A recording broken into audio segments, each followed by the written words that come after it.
नागपूरजवळ तिष्ठा नावाचा परिसर येथे एक शाळा आहे, परंतु या शाळेच्या मुख्याध्यापकांनी अक्षरशः शिक्षण विभागाची शिक्षण खात्याची बेअब्रू केली आहे अशीच काहीशी परिस्थिती। गेले काही दिवस या मुख्याध्यापिका बाई 2 ते 3 दुपारी या वेळेमध्ये मुलांना सुट्टी द्यायच्या आणि या सुट्टीमध्ये त्या नेमकं काय करायच्या हे तुम्हीच बघा।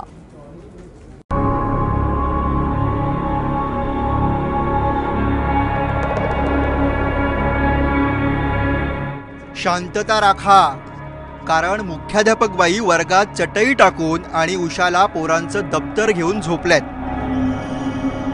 ते तुमचे ते मॅडम वर्गामध्ये झोपायचे का? कुठे झोपत होते? तुम्हाला काय म्हणायचे?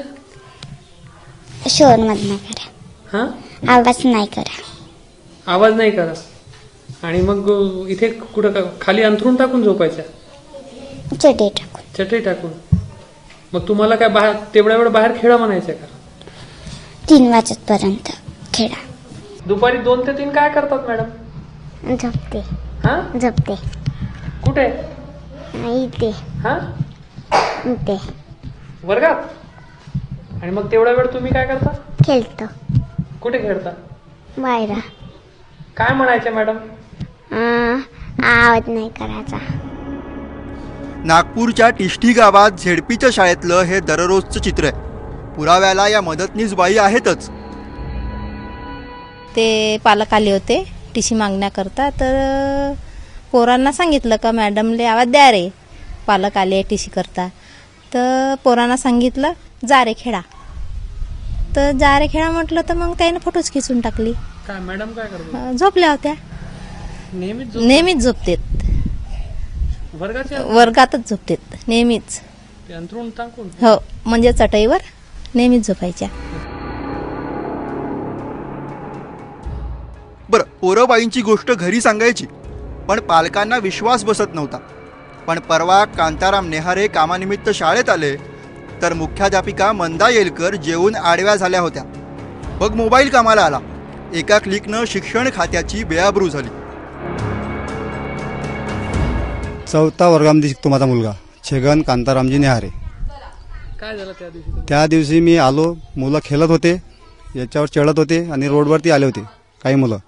त्याच्यात हे मॅडम झाडून राहिल्या होत्या, म्हणजे ते चपरासी। त्याच्या बादमध्ये मी तिथं गेलो असता मुलांनी तिला म्हटलं की मॅडम काकाजी आले, पण ते झोपायचे ना, ते म्हणायचे की जा तिकडे जाय। मग मी फोटो काढली छोट्या फोनमध्ये। कुठे झोपले होते? शाळेच्या मधामध्ये। मुख्याध्यापकाचा आहे ना साहेब, ते झोपून राहिली। तर आता पोरं आम्हाला रोज सांगते मॅडम दुपारी दररोज झोपते। आम्ही का म्हणा जाऊ द्या बा, आला असं थकवा हे ते। पण ते मॅडम आता त्या दिवशी या पोरानं काढला आहे फोटो, त्याच्यावर आम्हाला लक्षात आलं काय दररोजच असं बा नाटक म्हणून, दुसरं काही नाही आहे ना। पोरं टाका म्हणे 5वा वर्ग खोलतो म्हणे इथं, का शिकवलं असतं त्या 5व्या वर्गात?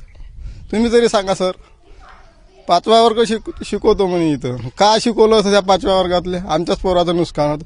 आणि मोठ्या माणसाचे तर पोरं आहे नाही इथं, गरीबाचेच लेकरं आहे। पालकांच्या तक्रारीनंतर गटशिक्षण अधिकारी शाळेत आल्या। त्यांनी मुलं आणि पालकांची चर्चा केली। नाही, नियमाचं उल्लंघनच आहे। जर हे असं सिद्ध झाला की जे आरोप झालेले ते खरे आहे, तर कारवाई केली जाईल? हो, नक्कीच। निवडणूक, जनगणना आणि काय काय ती कामं देऊन मुलांना भरपूर शिकवूनही झोप घेण्या इतपत वेळ शिल्लक राहतो म्हणजे काय? आता तुम्ही याला बाईंची कार्यक्षमता म्हणायचं की बेपर्वाई, तुमचं तुम्हीच ठरवा। ग्रामीण भागातील विद्यार्थ्यांना दर्जेदार शिक्षण मिळावा यासाठी सरकार मोठे प्रयत्न करत आहे, मात्र त्यासाठी शिक्षकांकडूनही गंभीर साथ मिळणं आवश्यक आहे।